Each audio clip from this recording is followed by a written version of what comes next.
नमो विष्णुपदाय कृष्णपृष्ठाय भूतले श्रीमते भक्तिवेदान्त स्वामिनिधि नामिने।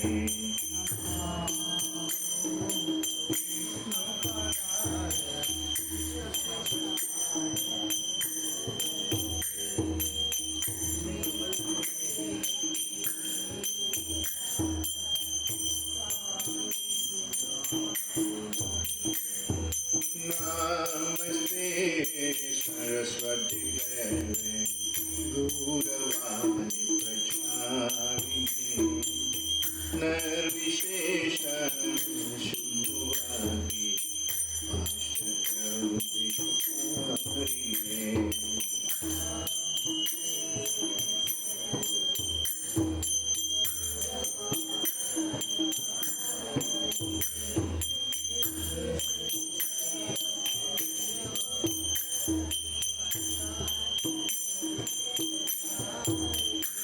जय श्री कृष्ण चैतन्य प्रभु नित्यानंद श्री अद्वैत गदाधर श्रीवासादि गौर भक्तवृंद।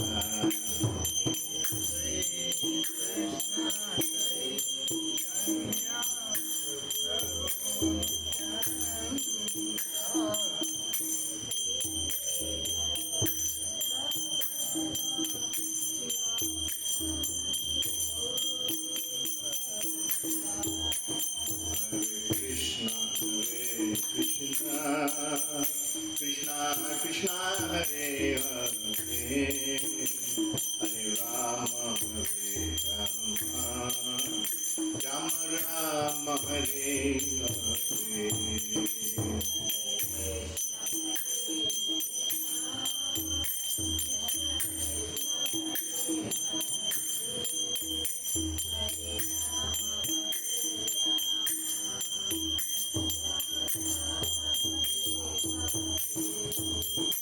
Hare Krishna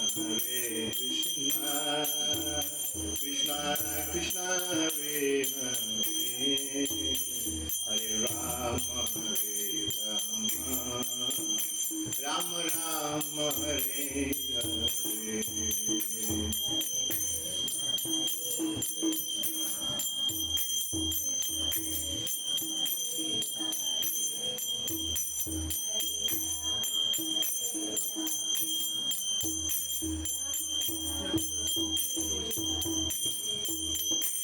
Hare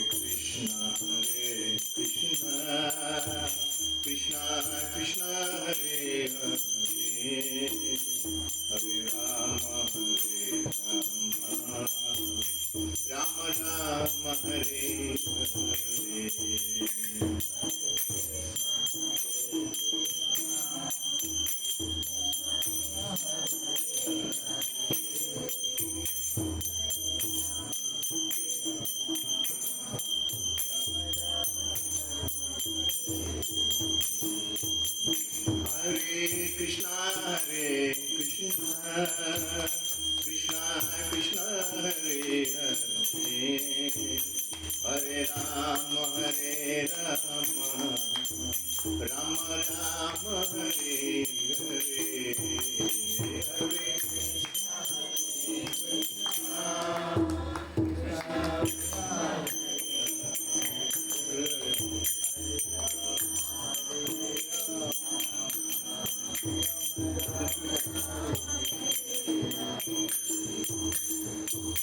Hare Krishna Krishna Krishna Hare Hare Hare Rama Rama Rama Hare Hare. Hare Hare Krishna Krishna Krishna Hare Hare Hare Rama Ram Ram Hare Hare.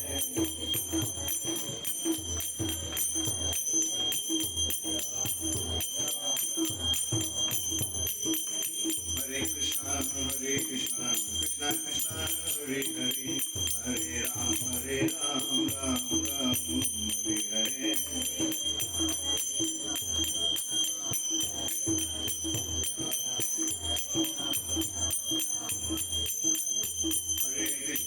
Hare Krishna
Krishna Krishna, Hare Hare, Hare Rama, Hare Rama, Rama Rama, Hare Hare.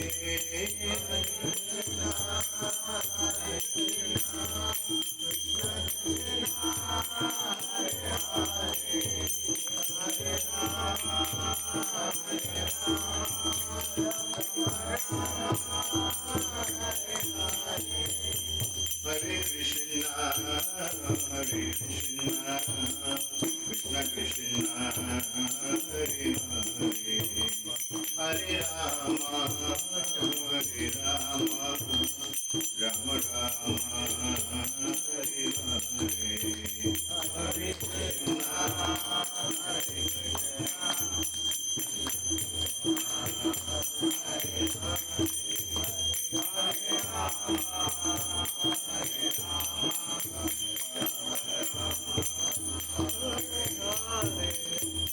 Jaya Prabhu Bada, Jaya Prabhu Bada, Jaya Prabhu Bada, Jaya Prabhu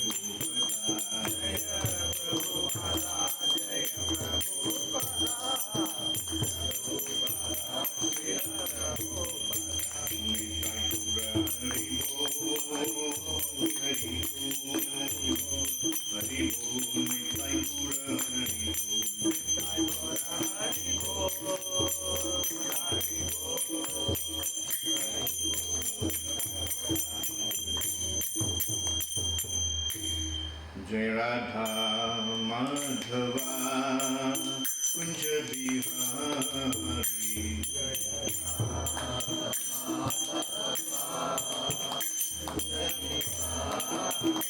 Jai Radha Madhava Kunj Bihari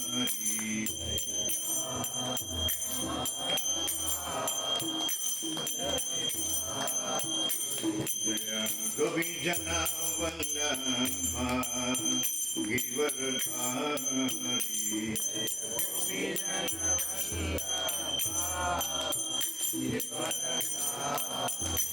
Jaya Govijana Vallabha Giridharidhari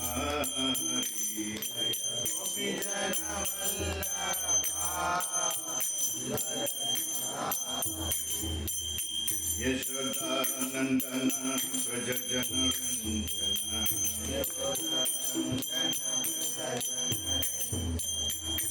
Yashoda Nandana Braja Jana Ranjana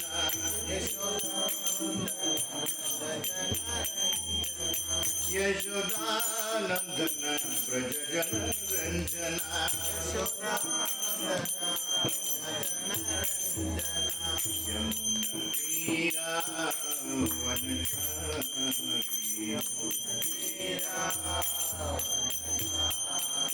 Yamuna Tira Vanachari Yamuna Tira Vanachari Jaya Radha Madhava Kunja Bihari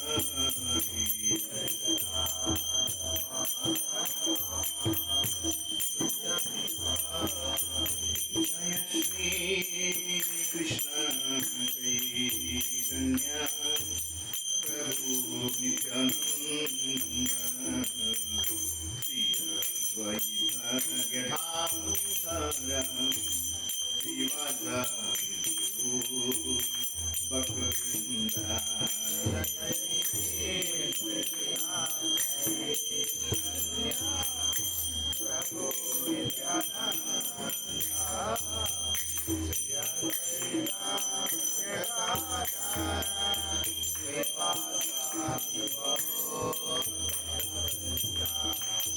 Hare Krishna, Hare Krishna, Krishna Krishna, Hare Hare. Hare Rama, Rama Rama, Hare Hare.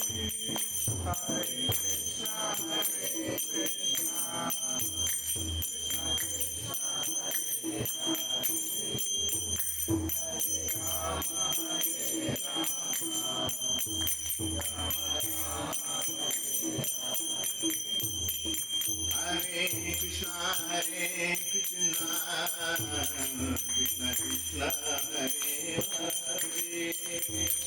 Hare Rama, Hare Rama, Rama Rama, Hare Krishna, Hare Krishna, Krishna Krishna, Hare Hare,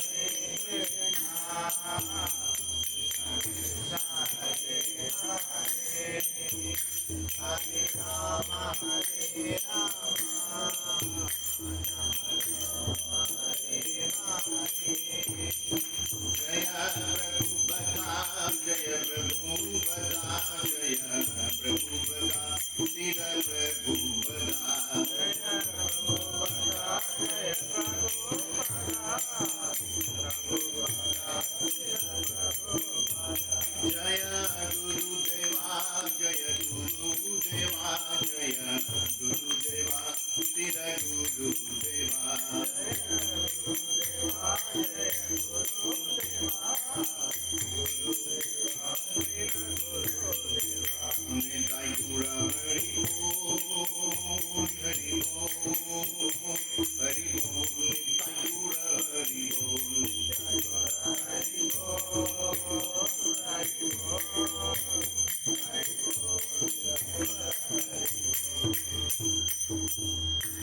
Om Namo Bhagavate Vasudevaya. Om Namo Bhagavate Vasudevaya. Om Namo Bhagavate Vasudevaya. Om Namo Bhagavate Vasudevaya. Om Namo Bhagavate Vasudevaya. Om Namo Bhagavate Vasudevaya. Srimad Bhagavad Gita Yatharupam Adhyayam 15 Slokam 2.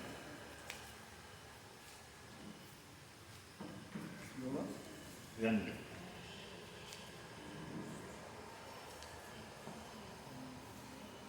15 പുരുഷോത്തമയോഗം. അധശോർധ്വം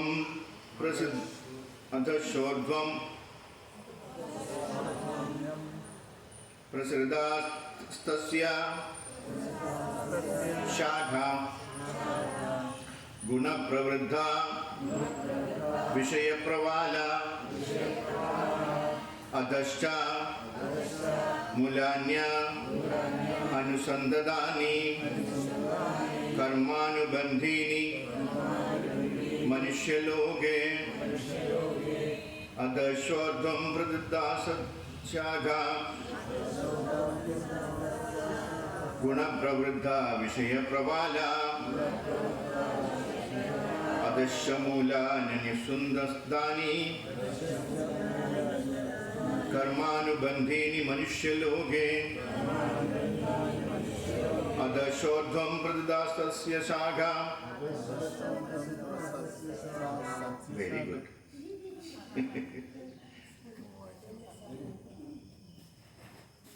എനിക്ക് കാണാൻ അറിഞ്ഞൂടാ.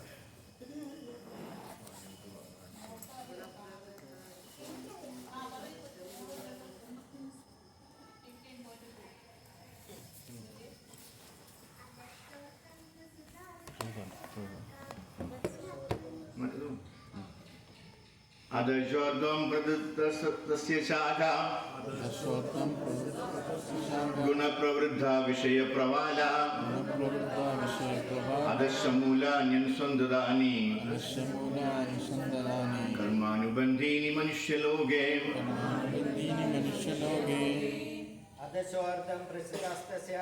അധശ്ചോർധ്വം പ്രസൃതാസ്തസ്യ ശാഖാ ഗുണപ്രവൃദ്ധ വിഷയപ്രവാല അധശ്ചമൂലാനനുസന്ദദാനി കർമാനുബന്ധീനി മനുഷ്യലോകേ അധശ്ചോർദം പ്രസത്രാസ്തസ്യ ശാഖ അധശ്ചോർദം പ്രസത്രാസ്തസ്യ ശാഖ ഗുണപ്രവൃദ്ധാ വിഷയപ്രബാല ഗുണപ്രവൃദ്ധ വിഷയപ്രബാല അധശ്ച മൂലാനി അനുസന്ദനാനി അധശ്ച മൂലാനി അനുസന്ദനാനി കർമാനുബന്ധീനി മനുഷ്യലോകേ കർമാനുബന്ധീനി മനുഷ്യലോകേ.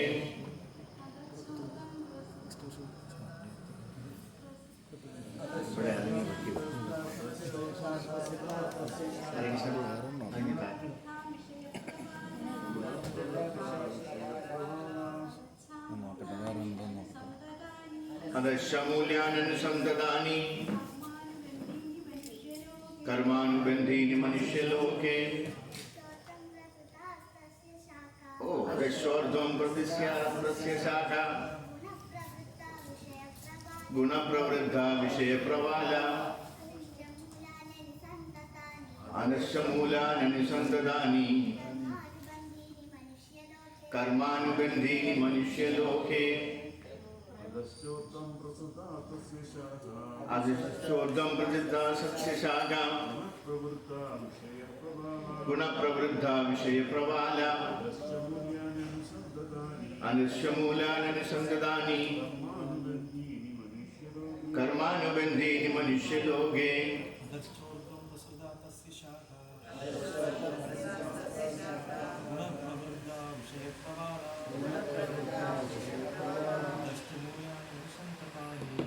മൂലാനുസന്തതാനി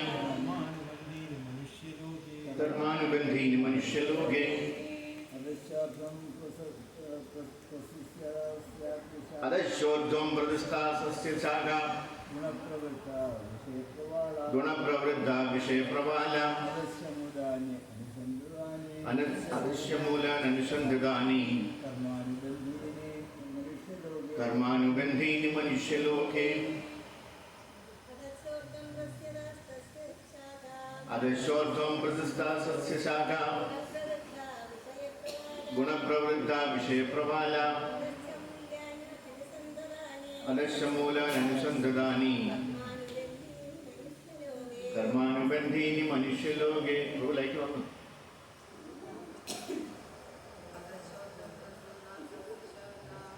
അധശ്ചോർധ്വം പ്രസിദ്ധാസ്യ ശാഖ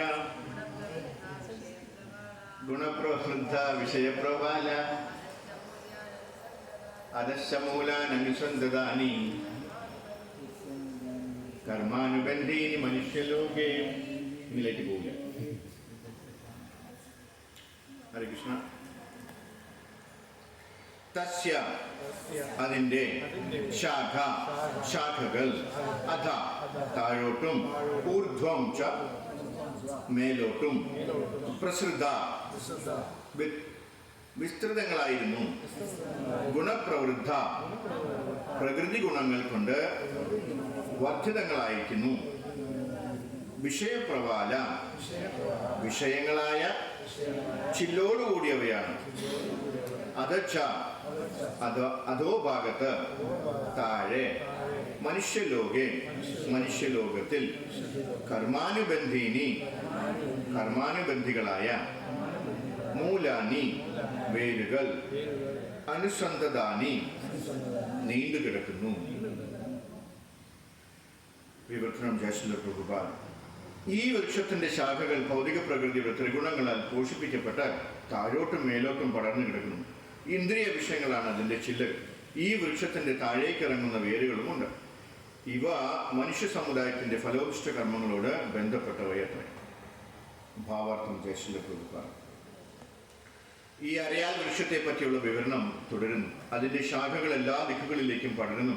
കീഴ്ഭാഗത്ത് മനുഷ്യരും കുതിര, പശു, നായ, പൂച്ച മുതലായ ജീവികളും അധിവസിക്കുന്നു.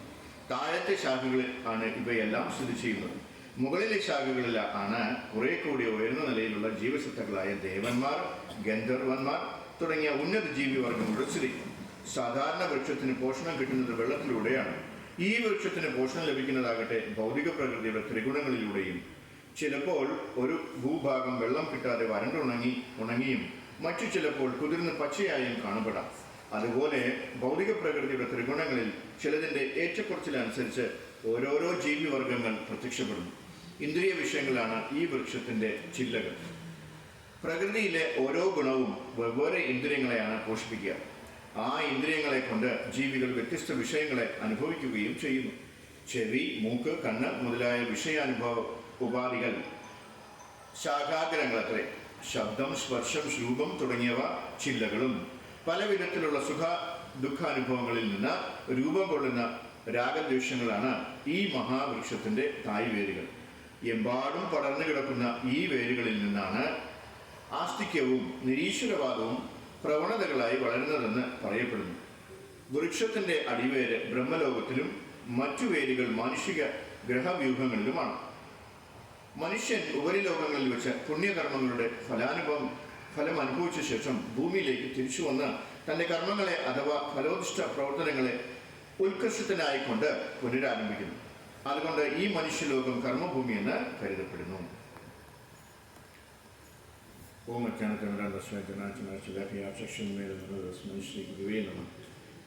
ഓം വിഷ്ണുപദായ കൃഷ്ണപ്രസാദ് ശ്രീമതി ഭക്തിവേദാന്ത സ്വാമി വൃന്ദാവനെ നമസ്തേ സരസ്വതി ദേവി ഗൗരിവാണി പ്രസാദ് വിശേഷ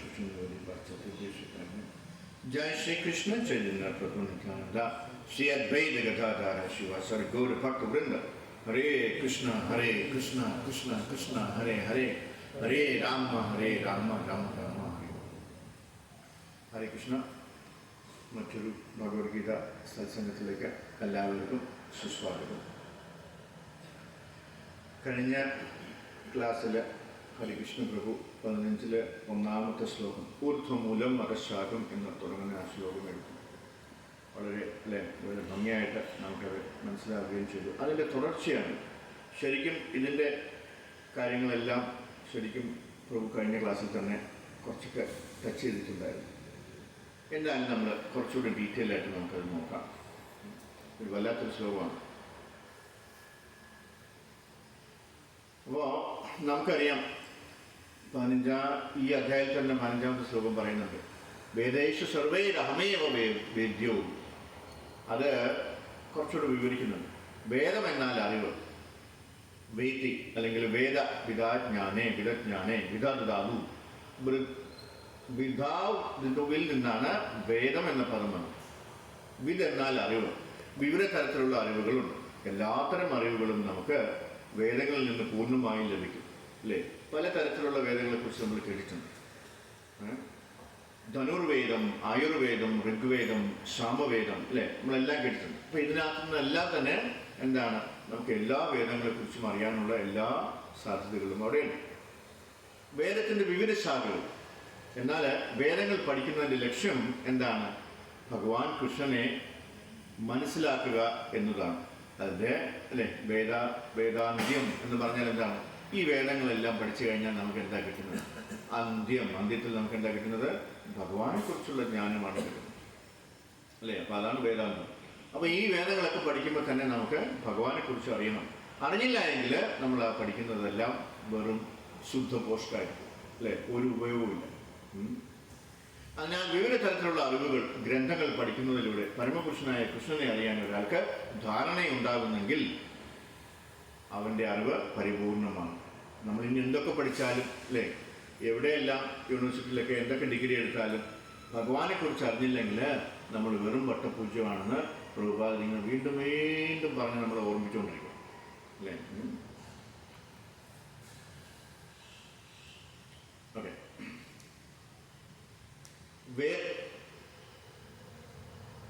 വേദങ്ങളിൽ നിന്ന് പൂർണ്ണമായി ലഭിക്കും. ധനുർവേദം, ആയുർവേദം, ഋഗ്വേദം, സാമവേദം അല്ലേ? പല നമ്മൾ കണ്ടു.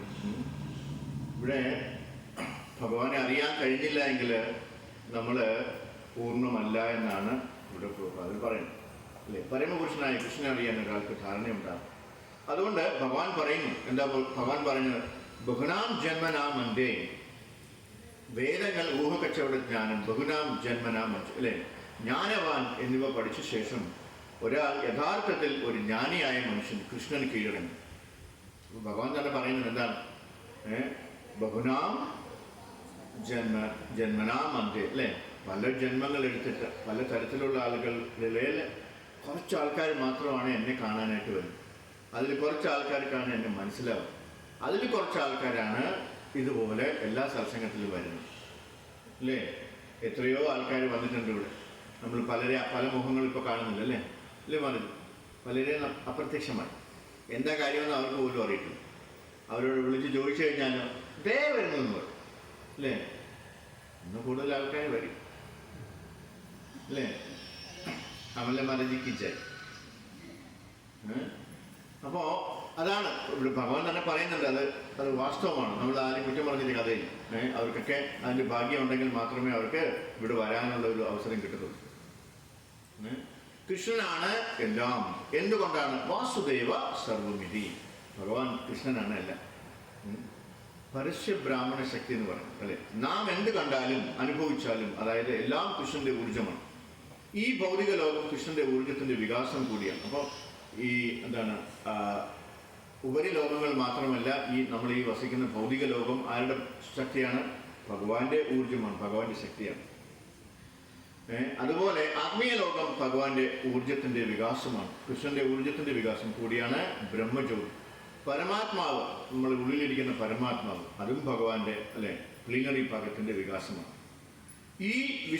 ഈ വിധത്തിൽ നമ്മൾ അനുഭവിക്കുന്നത് എന്തും ഭഗവാൻ കൃഷ്ണന്റെ ഊർജമാണെന്ന് നമ്മൾ നന്നായി മനസ്സിലാക്കണം അല്ലേ.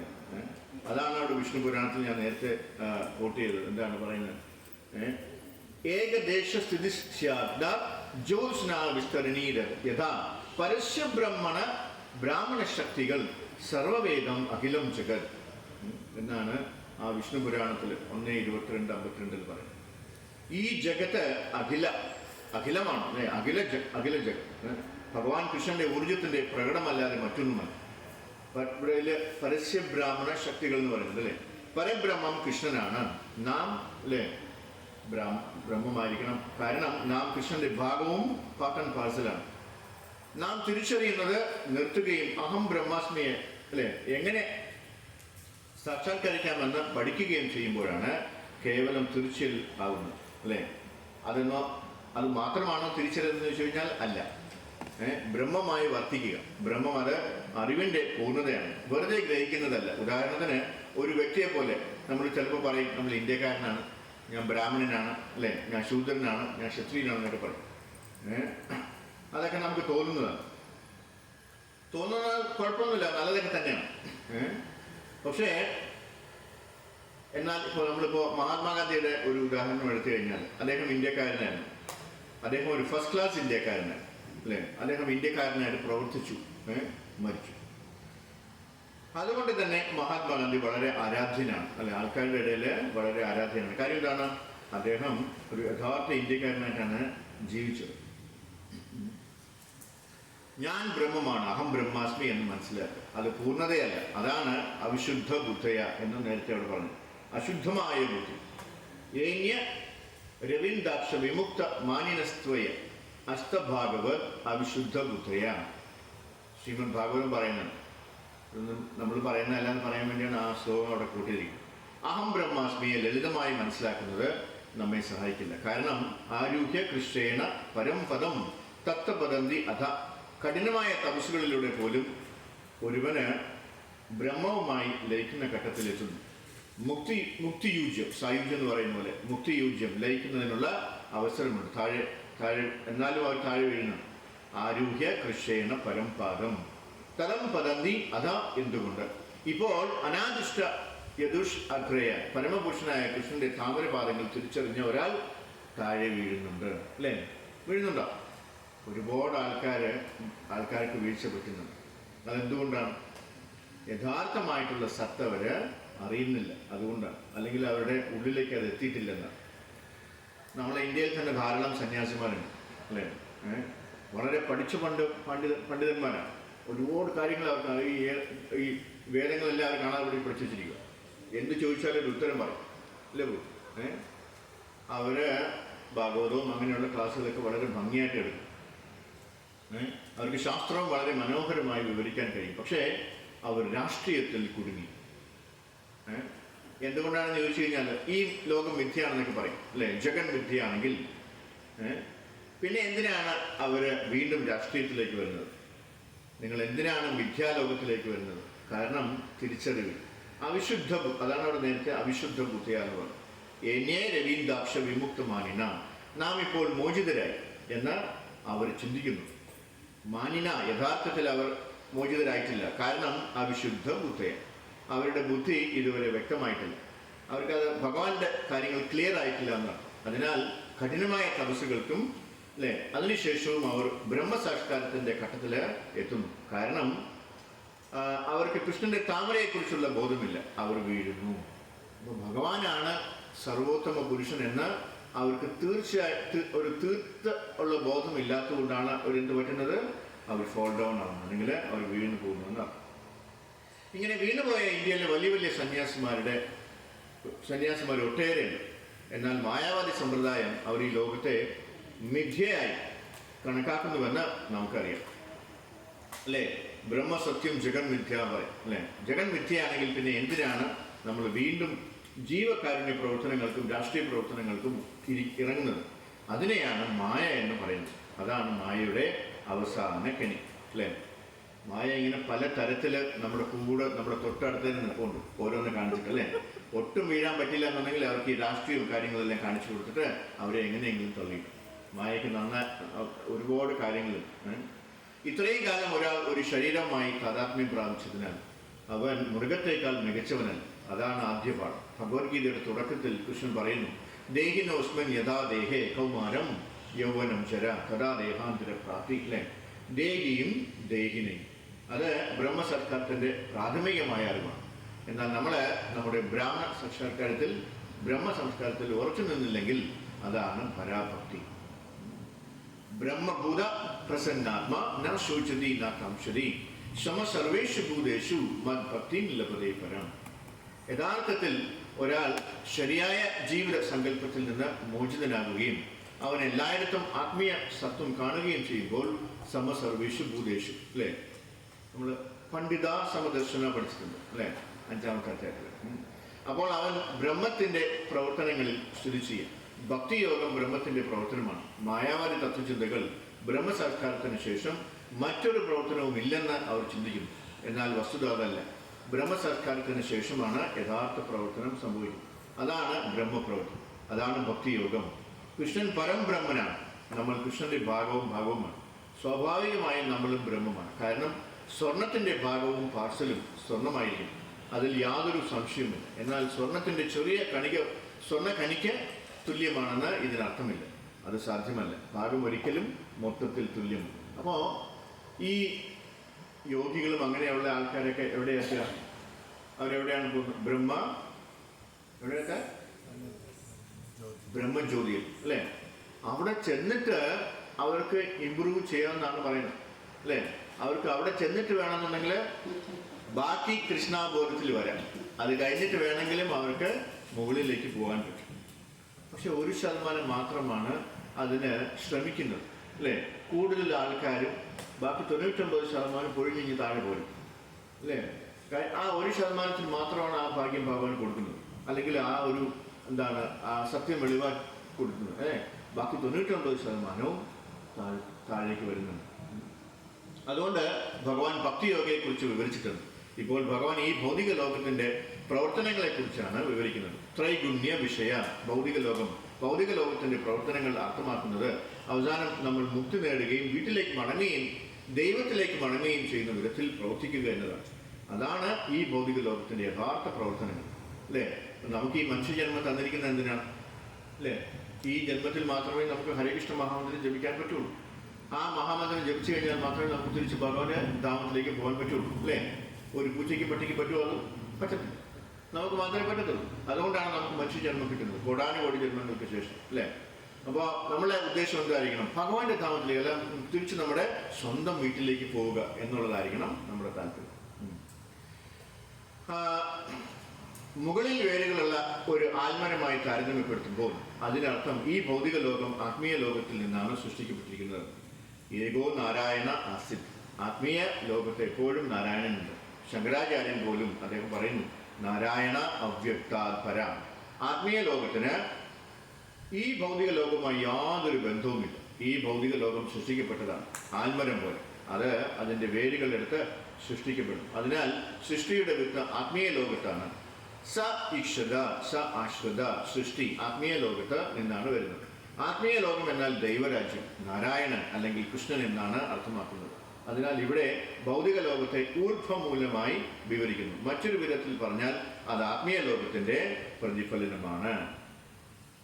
കഴിഞ്ഞ ദിവസം ഞാൻ ബിന്ദുമാരാജായിട്ട് സംസാരിക്കുമ്പോൾ ബാലജിയും പറയുന്നുണ്ട്, എന്താണ് ഈ ആത്മീയ ലോകവും എന്താണ് ഈ ഭൗതിക ലോകവുമായിട്ട് യാതൊരു ബന്ധവുമില്ല, അല്ലേ? പക്ഷേ ഇതെല്ലാം എവിടുന്നാണ് വന്നതെന്ന് ചോദിച്ചു കഴിഞ്ഞാൽ എവിടുന്നാ വന്നത്?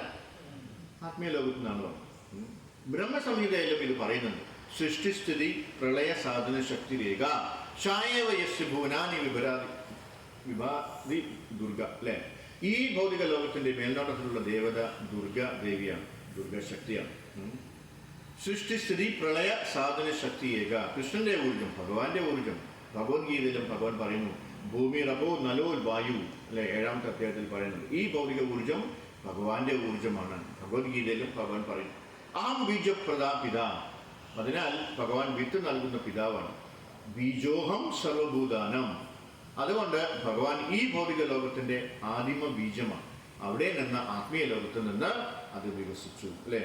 അപ്പോൾ ആത്മീയ ലോകത്തിൽ നിന്നാണ് ഭഗവാൻ ഇതെല്ലാം വികസിപ്പിച്ച് എത്തിക്കുന്നത്, ഈ ഭൗതിക ലോകത്തിലേക്ക് എത്തിക്കുന്നത്. ഈ ഭൗതിക ഊർജവും ശാശ്വതമാണ്. നമ്മളെപ്പോഴും വിചാരിക്കും, അല്ലെ, ഈ ഭൗതികം എന്ന് പറയുന്നത് ശാശ്വതമല്ല.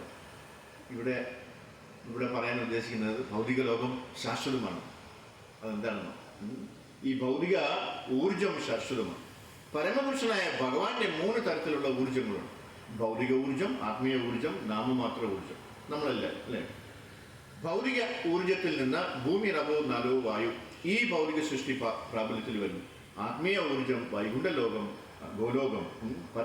പരിസ്ഥ ഭാവ അന്യ അവ്യക്ത അവ്യക്ത സനാതന, അത് ശാശ്വതമാണ്. ആര്? ആത്മീയ ലോകം. അതിനാൽ അതാണ് ആത്മീയ ലോകം. ഭൗതികവും ആത്മീയവുമായ 2 ലോകങ്ങൾക്കിടയിൽ ഒരേ ഒരു ഊർജമുണ്ട്, അതാണ് ജീവശക്തി. നമ്മൾ ജീവികൾ, നമ്മളെപ്പോലുള്ള ജീവികൾ, നമ്മൾ നാമമാത്ര ഊർജമാണ്, നമ്മളും ഊർജമാണ്. അപരേയം ഇതസ്തു വിധി മേ പ്രകൃതി പരം ജീവഭൂതം മഹാബാഹു യേതം ധാര്യതേ ജഗത്. കൃഷ്ണൻ മാർജിനൽ എനർജി, അല്ലെ?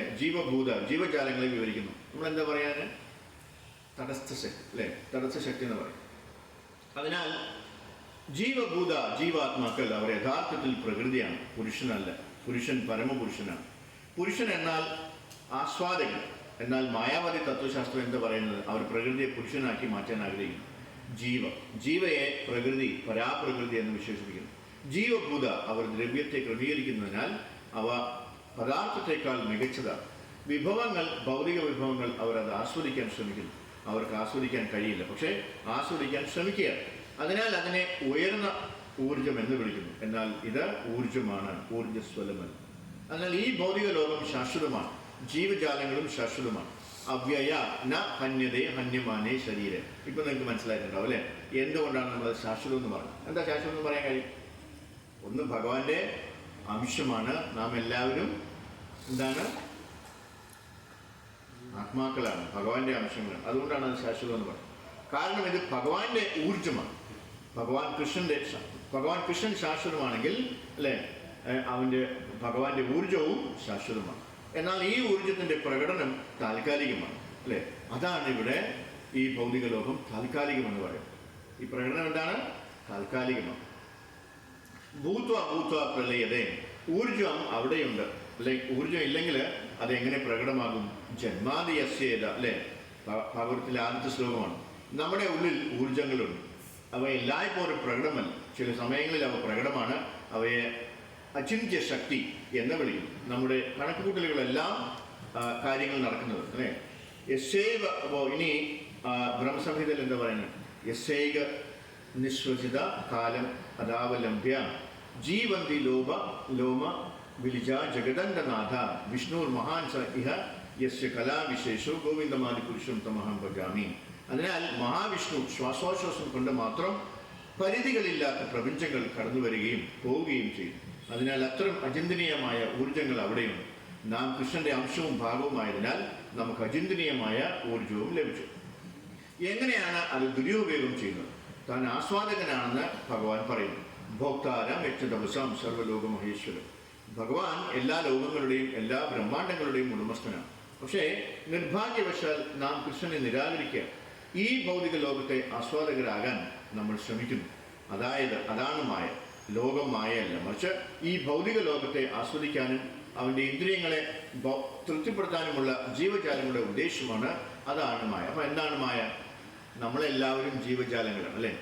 ആസ്വാദകനായിട്ട് ഒരേ ആളേ ഉള്ളൂ. അതാരാണ്? ഭഗവാനാണ്. പക്ഷെ നമ്മളത് മറന്നിട്ട് നമ്മൾ എന്ത് ചെയ്യുന്നു?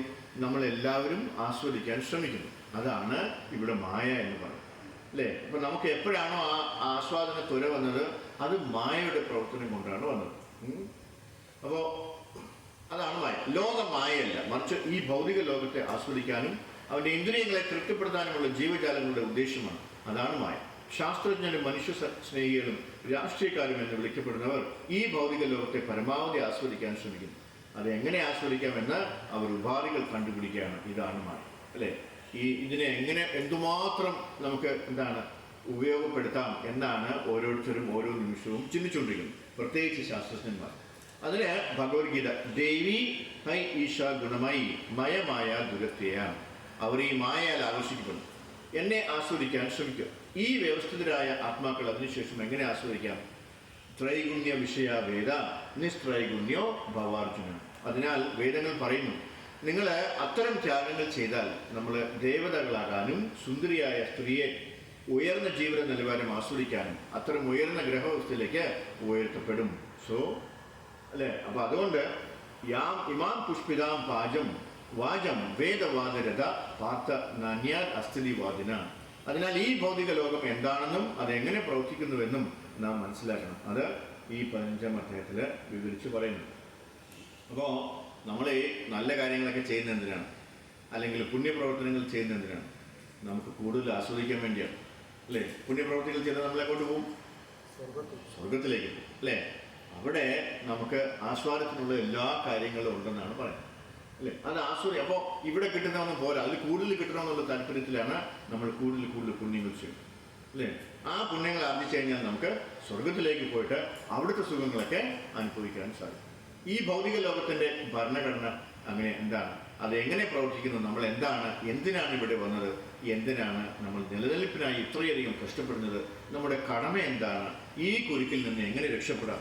അതാണ് വേദജ്ഞാനം. അപ്പോൾ വേദങ്ങൾ പഠിച്ചാൽ നമുക്കിതൊക്കെ മനസ്സിലാക്കാൻ പറ്റും, അല്ലേ?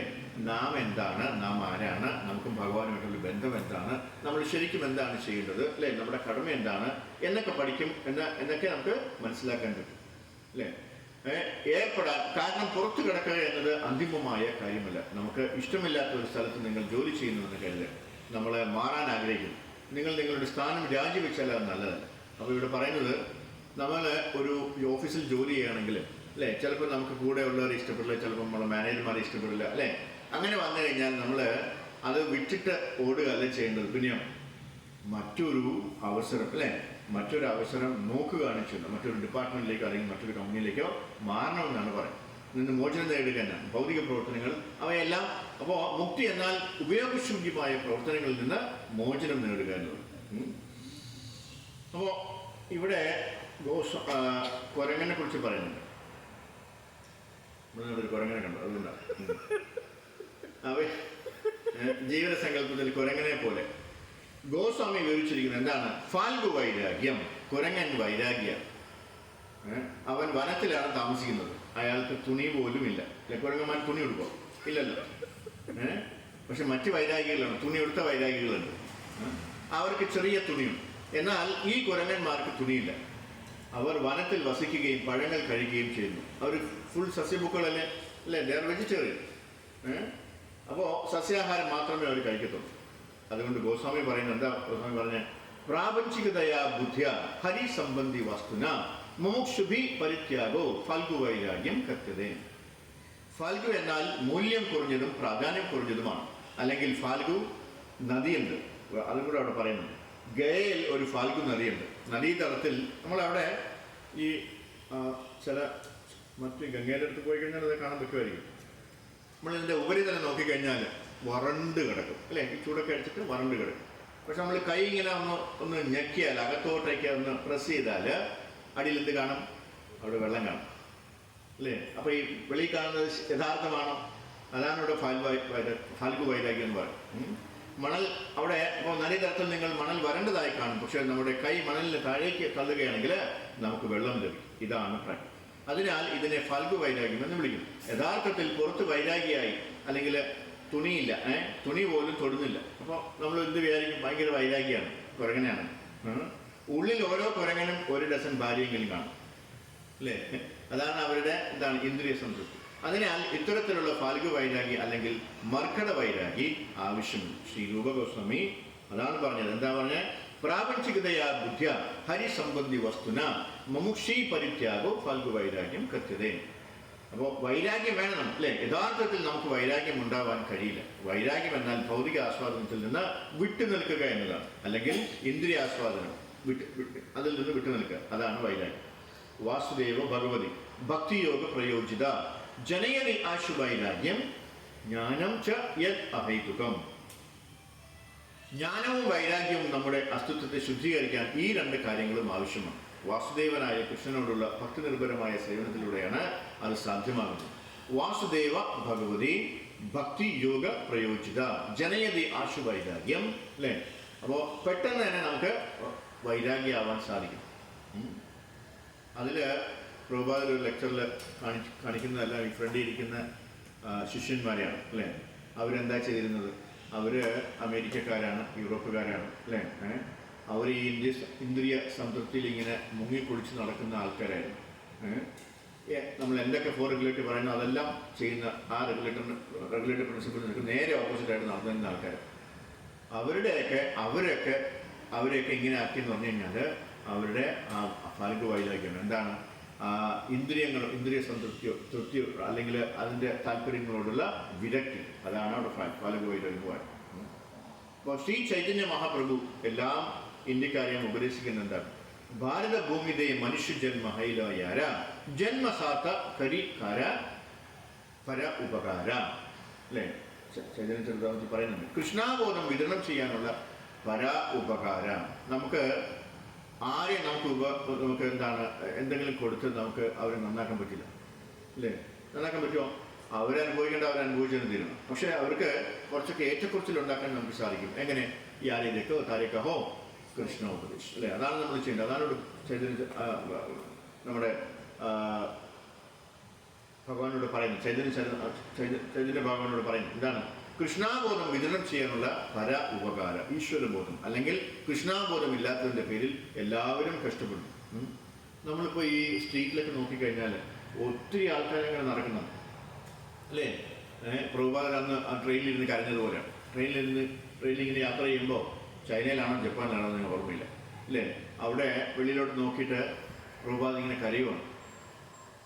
കുറച്ച് കഴിഞ്ഞപ്പോൾ കൂടെ ഉണ്ടായിരുന്ന സെക്രട്ടറിക്ക് അല്ലെങ്കിൽ ശിഷ്യന് ഒരു സംശയം തോന്നി, പേടിയായി. ഞാനിനി എന്തെങ്കിലും തെറ്റിച്ച് വല്ല മട്ടത്തരം കാണിച്ചിട്ടാണോ ഗുരു ഇങ്ങനെ ഇരുന്ന് കരയുന്നതെന്ന് ചോദിച്ചു. അല്ല, എന്തിനെ അങ്ങ് കരഞ്ഞ എന്തിനാന്ന് ചോദിച്ചു. അപ്പോൾ നീ അങ്ങോട്ട് വെളിയിലോട്ട് നോക്കണം, അവിടെ ആൾക്കാർ തിക്കും തിരക്കും, അല്ലേ? അവരെങ്ങനെ പായുകയാണ്, പരക്കം പാച്ചിലാണ്. എന്തിനാണ്? ആ ജീവിതം ഒന്ന് ഏച്ചു കെട്ടാൻ വേണ്ടി. പക്ഷെ ഇവർക്കൊക്കെ കൃഷ്ണാബോധം കൊടുത്തിരുന്നെങ്കിൽ എന്ത് നന്നായിരുന്നു എന്ന് ആര് പറയുന്നു? അപ്പോൾ ആ ആലോചിച്ചിട്ട് ഇവരൊക്കെ ഇത്രയും കഷ്ടപ്പെടുന്നുണ്ടല്ലോ, കൃഷ്ണബോധം ഇല്ലാത്തതുകൊണ്ടാണല്ലോ ഇവരൊക്കെ ഇങ്ങനെയാണ് പായുന്നതെന്ന് ആലോചിച്ച് കഴിഞ്ഞു പോയതാണ് ആര്? ശിലപ്രഭു എന്ന് പറയുന്നത് പോലെയാണ് ചൈതന്യ മഹാപ്രഭു ഇവിടെ പറയുന്നത്. എന്താണ്? ഇവരെല്ലാം ഈ കഷ്ടപ്പെട്ട് ഓടുന്നത് അവർക്ക് കൃഷ്ണബോധം ഇല്ലാത്തതുകൊണ്ട്. അതുകൊണ്ടാണ് അദ്ദേഹം എന്ത് പറഞ്ഞത്? യാരേക്കോ താരേക്കഹോ കൃഷ്ണ ഉപദേശം. ഭഗവാനെ കുറിച്ചിട്ട് പറയുക. അവർക്ക് ആ ഒരു കൃഷ്ണ ഉപദേശം കിട്ടിക്കഴിഞ്ഞാൽ അവർ എന്താണ് ഈ മഹാമന്ത്രം അവർ ജപിച്ചു തുടങ്ങിക്കഴിഞ്ഞാൽ അവർ ഈ വിഷമങ്ങളുടെയൊക്കെ കുറച്ചൊക്കെ ഏറ്റക്കുറച്ചിൽ വരും, അല്ലേ? അതാണ് അവിടെ പറയുന്നത്. കൃഷ്ണാബോധം വിതരണം ചെയ്യാനുള്ള പരോപകാരം. ഈശ്വരബോധം അല്ലെങ്കിൽ കൃഷ്ണാബോധം ഇല്ലാത്തതിൻ്റെ പേരിൽ എല്ലാവരും കഷ്ടപ്പെടുന്നു. അതിനാൽ ഈ കൃഷ്ണാബോധം വിതരണം ചെയ്യുക എന്നതാണ് ഏറ്റവും വലിയ മാനുഷിക പ്രവർത്തനങ്ങളും ക്ഷേമ പ്രവർത്തനം. അപ്പോൾ ഏറ്റവും വലിയ രാഷ്ട്രീയ പ്രവർത്തനം എന്ന് പറഞ്ഞാൽ എന്താണ്? കൃഷ്ണാബോധം എല്ലാവരും കൊടുക്കുക, അല്ലേ? ഇപ്പം നമ്മുടെ ഗവൺമെൻറ് അതിനുവേണ്ടി സപ്പോർട്ട് ചെയ്തിരുന്നെങ്കിൽ എന്ത് രസമായിരുന്നു ഈ കേരളം, അല്ലേ? എല്ലാവരും വളരെ ഭംഗിയായിട്ട് വളരെ സന്തോഷമായിട്ട് ജീവിച്ചത്. ഇവർക്ക് ആർക്കും അങ്ങനെ ഭാഗ്യമില്ലാത്തതുകൊണ്ടാണ് ഇങ്ങനെയുള്ള രാഷ്ട്രീയക്കാരെ നമ്മൾ പഠിക്കാനായിട്ട് വരുന്നത്, അല്ലേ? We are unlucky. ഈ കൃഷ്ണാബോധം വിതരണം ചെയ്യണം എന്നതാണ് ഏറ്റവും വലിയ മാനുഷിക പ്രവർത്തനം, ക്ഷേമപ്രവർത്തനം, അല്ലേ? അതുകൊണ്ട് അത് ഇന്ത്യക്കാരുടെ കടമയായിരുന്നു. ഇന്ത്യക്കാരെയാണ് ഭഗവാൻ അത് ഏൽപ്പിച്ചിരിക്കുന്നത്. നമ്മളാണ് അത് ചെയ്യേണ്ടത്. കാര്യം എന്താണ്?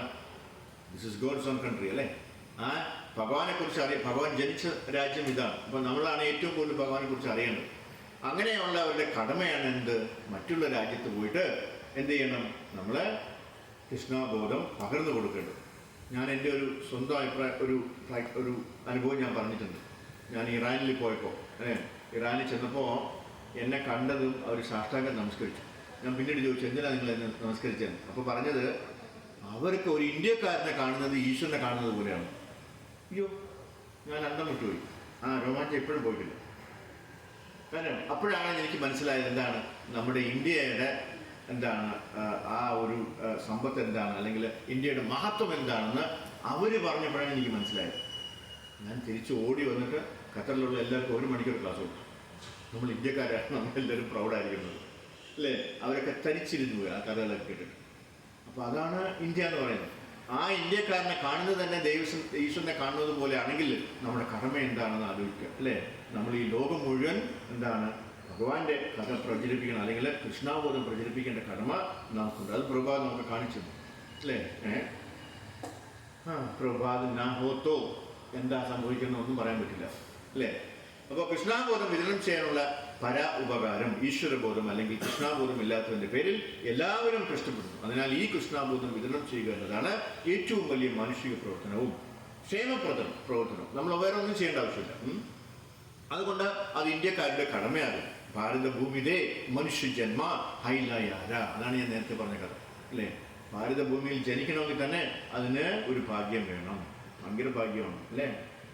ഇന്ത്യയിൽ മനുഷ്യനായി ജനിച്ച ഏതൊരാളും തൻ്റെ കർത്തവ്യമാണ് കൃഷ്ണാബോധമുള്ളവരായി ജീവിതം പരിപൂർണമാക്കുകയും അത് ലോകമെമ്പാടും വിതരണം ചെയ്യുകയും ചെയ്യുക അല്ലേ? അത് ഓരോ ഇന്ത്യക്കാരൻ്റെയും കടമയാണ് അല്ലേ? അപ്പോൾ നമ്മൾ എന്ത് ചെയ്യണം? നമ്മളെല്ലാവരും പ്രചാരകരാണ് അല്ലേ? നമ്മളെ കുറഞ്ഞതൊരു 10 പേരെങ്കിലും എല്ലാവരും ഒരു 10 പേരെങ്കിലും നമ്മൾ എല്ലാ മാസവും എന്താണ് കൃഷ്ണബോധർ ആക്കണം. നമ്മളെ അമ്പലത്തിൽ തന്നെ എത്ര പേര് വരുന്നുണ്ടെന്നറിയും. വഴിയെ പോകുന്നവർ ചിലരൊക്കെ കയറുന്നുണ്ട്, ചിലർ കോട്ടയത്തു നിന്നും മലപ്പുറത്തു നിന്നൊക്കെയാണ് വരുന്നത്. അവർ വന്നിട്ട് ഇങ്ങനെ നിൽക്കും. എന്നിട്ട് കുറേ നേരം കഴിയുമ്പോൾ ആരും മൈൻഡ് ചെയ്യുന്നില്ല, തിരിച്ചതാകും.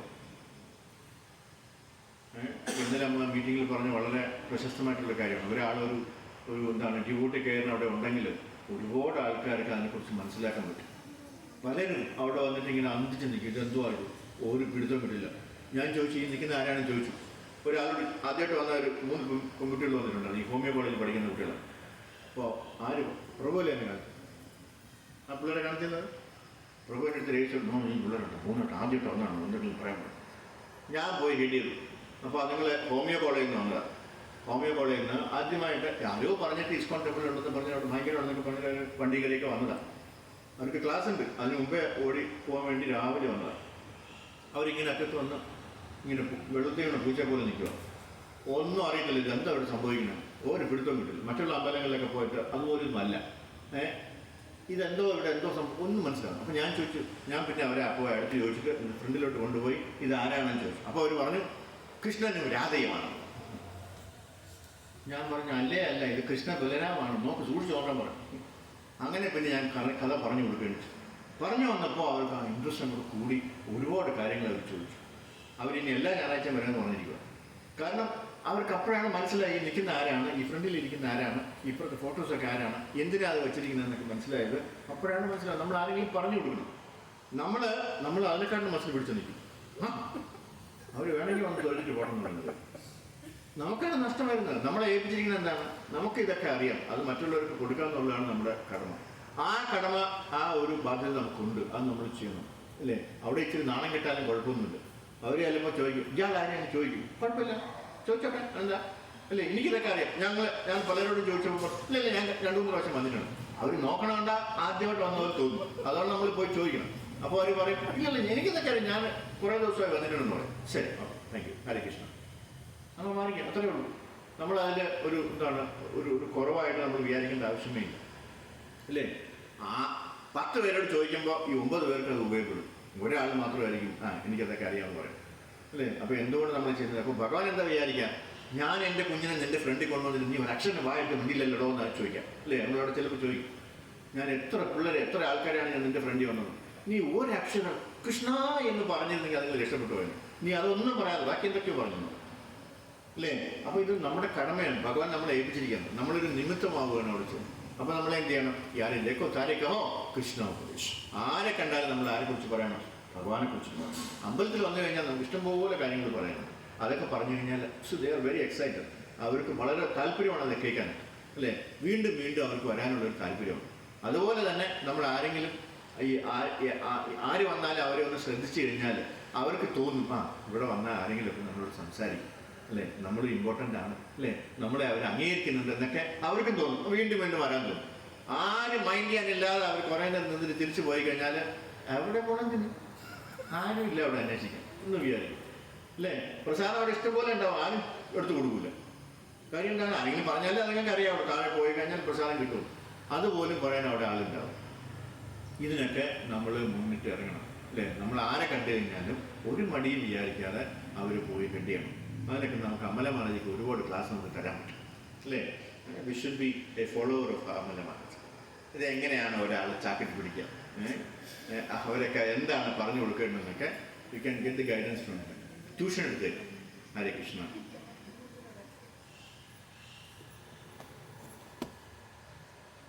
എന്തെങ്കിലും സംശയം ഉണ്ടെങ്കിൽ നമുക്ക് ഹരീഷ്ണ പ്രഭുവിനെ ചോദിക്കാം. ഇപ്പോൾ പറഞ്ഞില്ലേ സന്യാസിമാർ എല്ലാ ശ്ലോകങ്ങളും കാണാതെ പഠിക്കുന്നുണ്ട്. അതിൽ എൻ്റെ സംശയം തോന്നുന്നത് നമ്മൾ റെഗുലറായിട്ട് ഭഗവാനെ കുറിച്ചുള്ള പുസ്തകങ്ങൾ വായിക്കുമ്പോഴും അത് കാണാതെ പഠിക്കുമ്പോഴും തമ്മിലുള്ള വ്യത്യാസം എന്താണ്? കാണാതെ പഠിക്കുമ്പോഴും റെഗുലറായിട്ട് വായിക്കുമ്പോഴും ഉള്ള വ്യത്യാസം എന്താണ്? ഞാൻ ഇത്രയും കാലമായിട്ട് ഒരു ശ്ലോകം പോലും കാണാതെ പഠിച്ചിട്ടില്ല. ഞാൻ ഇപ്പോഴും തപ്പിത്തപ്പിയാണ്. അത് ചിലരുടെ ഹരീഷ്ണ പ്രഭുവിനെ പോലെയുള്ള ആൾക്കാരുടെ കഴിവാണ്. ഇതൊക്കെ കാണാതെ പറയാൻ. അത് പക്ഷേ ഇപ്പോൾ ഈ നിരന്തരം അത് മാത്രമല്ല വേറെ ഒരു പരിപാടി അവരുടെ മനസ്സിലില്ല എങ്കിൽ തീർച്ചയായിട്ടും ഇതൊക്കെ നമുക്ക് പെട്ടെന്ന് അഭിസ്തമാക്കുന്നുണ്ട്. എന്നെ പോലെയുള്ള ആൾക്കാരുടെ കുഴപ്പമെന്ന് പറഞ്ഞു കഴിഞ്ഞാൽ നമ്മൾ പല കാര്യങ്ങളും നമ്മുടെ മനസ്സിലുണ്ട്. അപ്പോൾ ഇതൊന്നും നിൽക്കത്തില്ല, നമ്മുടെ മനസ്സിൽ നിൽക്കത്തില്ല. നേരെ മറിച്ച് ഇത് തന്നെയാണ് ശരണം, മറ്റൊരു താല്പര്യവും ഇല്ല എങ്കിൽ അനന്യ ചിന്ത എന്തോന്ന് ഇങ്ങനെ ആണ് ഭഗവാനെ കുറിച്ച് ചിന്തിക്കുന്നത് ഇതൊക്കെ വായിക്കുന്നെങ്കിൽ തീർച്ചയായിട്ടും അതൊക്കെ നമ്മുടെ മനസ്സിലുണ്ടാവും. കാരണം ഡിസ്ട്രാക്ഷൻസ് വരുന്നില്ല അല്ലേ? നമുക്ക് ഒത്തിരി ഡിസ്ട്രാക്ഷൻസ് ഉണ്ട്, അതുകൊണ്ട് ഇതൊന്നും മനസ്സിൽ നിന്നിട്ടില്ല. പ്രഭു വിചാരിച്ചാൽ മതി, പ്രഭുവിനെ പറ്റി തീർച്ചയായിട്ടും ഡിസ്ട്രാക്ഷൻ ഇല്ലാതെ വായിച്ചു നോക്കും. You will be able to വായിക്കാൻ. കണ്ടിന്യൂസ് ആയിട്ട് വായിക്കുമ്പോൾ നമുക്ക് ശ്ലോകം നമുക്ക് ഓർമ്മയിൽ നിൽക്കും. പിന്നെ അതിൻ്റെ അർത്ഥം മനസ്സിലാക്കി കഴിഞ്ഞാൽ നമുക്കത് കറക്റ്റായിട്ട് ഇപ്പോൾ ഈ ശ്ലോകം പഠിക്കുന്ന പ്രഭുവിനോടൊക്കെ ചോദിച്ചു കഴിഞ്ഞാൽ അർത്ഥം അറിയാമെങ്കിൽ ആ ശ്ലോകം കറക്റ്റായിട്ട് നമുക്ക് പറയാൻ പറ്റും. ഭക്തിശാസ്ത്രിക്ക് പഠിക്കുന്നവർ ചോദിച്ചു കഴിഞ്ഞാൽ പറഞ്ഞു. സന്യാസിമാരെ സംബന്ധിച്ചിടത്തോളം അവർ വർഷങ്ങളായിട്ട് ഇത് തന്നെ ചെയ്തുകൊണ്ടിരിക്കുകയാണ്. അവരൊരു 10,000 ക്ലാസ്സുകൾ എടുത്തിട്ടുണ്ടാവും, ഒരു 10-200 പ്രാവശ്യം വായിച്ചിട്ടുണ്ടാവും അല്ലേ? അതിങ്ങനെ നിരന്തരം അവരിങ്ങനെ മനസ്സിലേക്ക് ഇങ്ങനെ കേട്ടുകൊണ്ടിരിക്കുകയാണ്. നമുക്ക് എന്താണെങ്കിലും ഈ ജനഗണമന ആരെങ്കിലും പഠിപ്പിച്ചിട്ടുണ്ടാവും, അതിങ്ങനെ കേട്ട് കേട്ട് കേട്ട് നമ്മൾ പഠിക്കുന്നത്. അതുപോലെയാണ് നമ്മൾ ശ്ലോകങ്ങൾ ഇങ്ങനെ റിപ്പീറ്റ് ചെയ്ത് കേൾക്കുമ്പോൾ, അല്ലെങ്കിൽ നമ്മുടെ പ്രഭുവിനെ പോലെ ആയിരിക്കും എല്ലാ ശ്ലോകവും ഇങ്ങനെ കാണാതെ ഇങ്ങനെ സ്വിച്ചിട്ട വരും. ചിലർക്ക് അങ്ങനെ ഒരു ബ്ലെസ്സിങ്സ് ഉണ്ട്, എല്ലാവർക്കും അത് കിട്ടത്തില്ല അല്ലേ? വായിച്ചു കഴിഞ്ഞാൽ അത് വരും എന്ന് പറഞ്ഞാൽ അത് മുഴുവൻ കാണാതെ പഠിച്ചില്ലെങ്കിൽ ഒന്നും അല്ലെന്ന് വിചാരിക്കണം. അപ്പോൾ അതൊക്കെ വരും. Hare Krishna. Thank you for question. Any other questions? ഭഗവാനെ അംഗീകരിക്കാത്തവരാണ് മായവാദം. ഭഗവാനല്ല ഞാൻ അഹം ബ്രഹ്മാസ്മി എന്നൊക്കെ പറഞ്ഞു നടക്കുന്ന ആൾക്കാർ. തീർച്ചയായിട്ടും അധീഷ്ഠാനം ഏറ്റവും കൂടുതൽ അവർ വിശ്വസിക്കുന്നുണ്ടോ എന്ന് ചോദിച്ചു കഴിഞ്ഞാൽ വിശ്വാസം ഉണ്ട് അവർക്ക്. പക്ഷേ അവർ ഭഗവാൻ കൃഷ്ണനാണ് സർവോത്തമ പുരുഷൻ അവർ അംഗീകരിക്കുന്നില്ല. ലവ്രു അതിനകത്ത് തന്നെ ഭക്തന്മാരുണ്ടോ എന്ന് ചോദിച്ചാൽ ഉണ്ട്, പക്ഷെ അവർ യഥാർത്ഥ ഡയറക്ഷനിലല്ല. പിന്നെ ചില ആൾക്കാരാണെങ്കിൽ ഭഗവാൻ ഇല്ല എന്ന് വരുത്തി തീർക്കാൻ വേണ്ടി ജീവിതം മുഴുവൻ ഒഴിഞ്ഞു വെച്ച ആൾക്കാരുണ്ട്. ഒരാളാണ് മാത്യു പോവൂരിനെ കുറിച്ച് കേട്ടിട്ടുണ്ട്. പോവൂർ കേട്ടിട്ടുണ്ടാവും അല്ലേ? Is the biggest artist in India. കേരളത്തിലുള്ള ഒരാളാണ് അല്ലേ? അദ്ദേഹത്തിൻ്റെ മകൻ്റെ മകൻ എന്നോട് പഠിച്ചതാണ്. മറ്റിപ്പോവും. അങ്ങേരെ ജീവിതകാലം മുഴുവൻ അല്ലേ ഒഴിഞ്ഞു വെച്ചത് ഭഗവാൻ ഇല്ല എന്ന് വരുത്തി തീർക്കാൻ വേണ്ടി. അതിൻ്റെ തീസിസ്, അതിൻ്റെ ക്ലാസ്സുകൾ, ഭയങ്കര പ്രഭാഷണം. അയാളെ ഒരു ലെക്ചറിനൊക്കെ എത്രയോ പൈസ കൊടുത്താലേ അങ്ങനെ ലെക്ചറിന് വരത്തുള്ളൂ. അത് പൈസ കൊടുത്തിട്ട് കേൾക്കാൻ ആൾക്കാർ റെഡിയായിരിക്കുക, ഭഗവാൻ ഇല്ല എന്ന് വരുത്തി തീർക്കാൻ. അതാണ് ലോകം. അതുകൊണ്ടാണ് ഇവിടെ മായാലോകം എന്ന് പറയുന്നത്.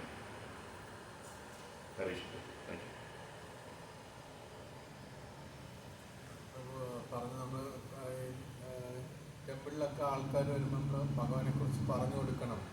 അപ്പം നമ്മൾ ചിലപ്പോൾ നമുക്ക് ഒത്തിരി കാര്യങ്ങളൊന്നും അറിയത്തില്ലായിരിക്കും. അപ്പം നമുക്ക് അങ്ങനെ പോയി പറയാമോ, അങ്ങനെ ഒരു സംശയം ഉണ്ടാവും. അപ്പം നമുക്ക് എത്ര ഇതുണ്ടെങ്കിൽ നമുക്ക് പറയാൻ പറ്റും? അങ്ങനെ ഒരു ലിമിറ്റ് ഇല്ല. ഒന്നും അറിഞ്ഞുകൂടാത്ത ആൾക്കാരാണ് അവിടെ വരുന്നത് അല്ലേ. നമുക്ക് എന്തെങ്കിലും അറിയാമെങ്കിൽ അവിടെ കൃഷ്ണനും ബലരാമനാണ് നിൽക്കുന്നതെങ്കിലും പറഞ്ഞുകൂടെ, അത് നമുക്ക് പറഞ്ഞു കൊടുക്കാം. ചിലപ്പോൾ അപ്പുറത്ത് നിൽക്കുന്ന ആരെന്ന് ചോദിച്ചു കഴിഞ്ഞാൽ നമുക്കൊരു സംശയം വരും. ഗൗരംഗ മഹാപ്രഭുവിനെ കുറിച്ച്, നിത്യാനന്ദ പ്രഭുവിനെ കുറിച്ച് കൂടുതൽ ആൾക്കാർക്ക് പറഞ്ഞു കൊടുക്കാൻ പറ്റിയെന്ന് വരില്ല. വേണ്ട, ഇത്രയും പറയാമല്ലോ. അപ്പുറത്ത് നിൽക്കുന്നത് ആരും ചോദിച്ചു കഴിഞ്ഞാൽ നിങ്ങൾ ആ പത്മനാഭസ്വാമി ക്ഷേത്രത്തിലൂടെ കയറുമ്പോഴേ അവിടെ ഒരു പടിയൊക്കെ കയറുമ്പോൾ ഒരു കിടാവിളക്കില്ലേ, അതിൻ്റെ നേരെ ഓപ്പോസിറ്റിൽ ഒരു കാൽപാദം വെച്ചിട്ടില്ലേ, അത് എവരുടെയാണെന്ന് പറഞ്ഞാൽ തീർന്നു. അത്രയെങ്കിലും പറഞ്ഞൂടെ പ്രഭു. നമ്മൾ എന്തെങ്കിലും പറഞ്ഞു തുടങ്ങിയാലേ ബാക്കി നമ്മൾ തന്നെ പഠിക്കും. 10 പേരോട് പറയുമ്പോൾ വി വിൽ ബി ഓക്കെ അല്ലേ. എന്ത് ചോദിച്ചാലും ചോദിക്കും, ഉത്തരം പറയാൻ പറ്റുന്നതാണ്. മടിച്ചു നിന്ന് കഴിഞ്ഞാൽ ഒന്നും നടക്കത്തില്ല. ഭഗവാൻ നമുക്ക് വേണ്ടി ഒരു ഇരയെ കൊണ്ട് വരികയാണെങ്കിൽ നമ്മൾ നന്നാവാൻ വേണ്ടി നമുക്ക് വേണ്ടി ആയിരിക്കും ഭഗവാൻ ആ ഒരാളിനെ അവിടെ കൊണ്ടുവച്ചത്. അപ്പോൾ നമ്മൾ അയാളെ അവിടെ പോയി പതുക്കെ പോയി ഹെഡ് ചെയ്താൽ അവർ ചോദിക്കുന്ന സിമ്പിൾ കാര്യങ്ങൾ നമുക്ക് തീർച്ചയായിട്ടും പറയാൻ പറ്റും. 10 ദിവസം ഈ അമ്പലത്തിൽ വന്ന ഒരാളാണെങ്കിൽ തീർച്ചയായിട്ടും അവിടെ നടക്കുന്നത് എന്താണെന്ന് അറിയാം. അവർ ചോദിക്കും രാവിലെ എപ്പോഴാണ് തുറക്കുക അല്ലേ, ഉച്ചയ്ക്ക് എപ്പോഴാണ് അടയ്ക്കും അല്ലേ, 1 മണി മുതൽ 3 മണി വരെ ഇവിടെ ഉണ്ടാവും, 4 മണിക്ക് വന്ന് തൊഴാൻ പറ്റുമോ എന്നൊക്കെയാണ് ചോദിക്കാം. അതൊക്കെ നമുക്ക് പറഞ്ഞു കൊടുത്തൂടെ. തീർച്ചയായിട്ടും പേടിച്ച് അടച്ചു നിന്ന് കഴിഞ്ഞാൽ അവരെന്തോ ചെയ്തോട്ട് പോട്ടെന്ന് വിചാരിക്കാൻ ചെയ്യാറ്. അതാണ് എല്ലാവരും വിചാരിക്കുക. അങ്ങനെ ചിന്തിക്കാം, അത് ദുഷ്ടതനമാണ്. അവരോടൊക്കെ നമുക്കറിയുന്ന കാര്യങ്ങൾ പറഞ്ഞു കൊടുക്കാം. ഇനി അതറിയില്ലെങ്കിൽ അവിടെ എപ്പോഴും ഇരിക്കുന്ന സത്യമേധ പ്രഭുവുണ്ട്, ആ പ്രഭുവിനെ ഏൽപ്പിക്കാം അല്ലേ. അത് വാ തുറന്നാൽ അവർ രക്ഷപ്പെടും. അല്ല കേൾക്കാൻ വലിയ പാടാണ്, ഇങ്ങനെ ചെവി ഇങ്ങനെ കേട്ടോണ്ടിരിക്കണം. ഹരേ കൃഷ്ണ. ആ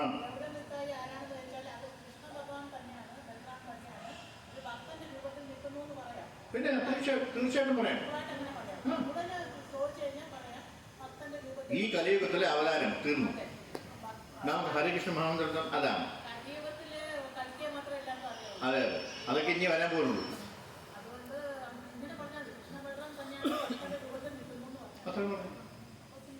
വളരെ സിമ്പിളായിട്ട് അതാണ് മറിച്ച് നമുക്ക് പറയാൻ പറ്റും. പക്ഷെ നമുക്ക് അതിനുള്ള ആ ഒരു ശ്രമം നമ്മൾ ചെയ്യണം. ഇതിപ്പോൾ ആൾക്കാരെ കണ്ടു കഴിഞ്ഞാൽ നമ്മൾ അടുത്തോട്ടേ പോകത്തില്ല. അവിടെയാണ് പ്രശ്നം വരുന്നത്.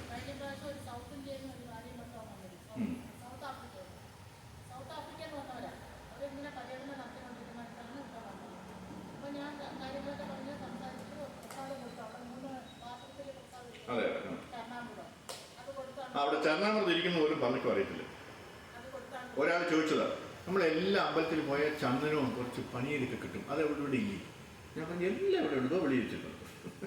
പിന്നെ അവരവിടെ പോയി സ്പൂണിട്ട് കഴിച്ചിട്ട് പോയി.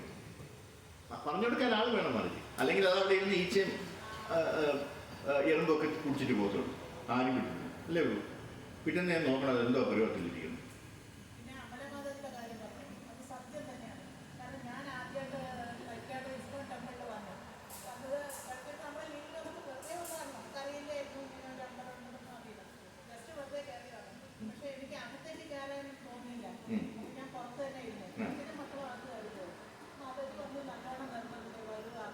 പിടിച്ചു വലിച്ചാത്തോണ്ട്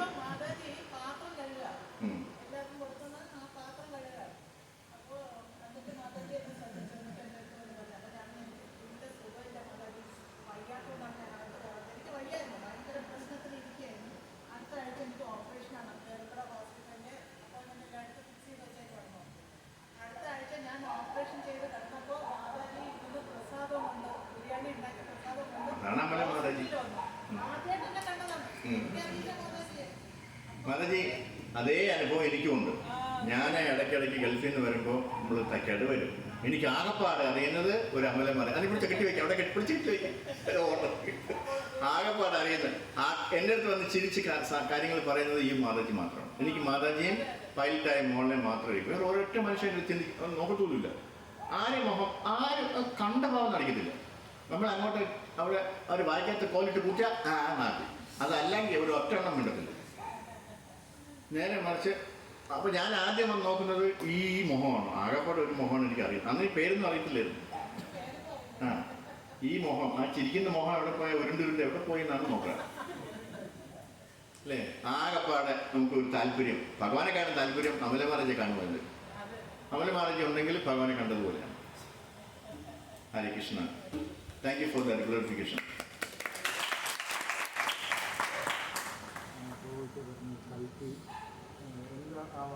അതിൻ്റെ അർത്ഥം എന്താണ്? കൽക്കിയെ സത്യമായിട്ട് എനിക്കറിയത്തില്ല, അങ്ങനെ വന്നിട്ടില്ല.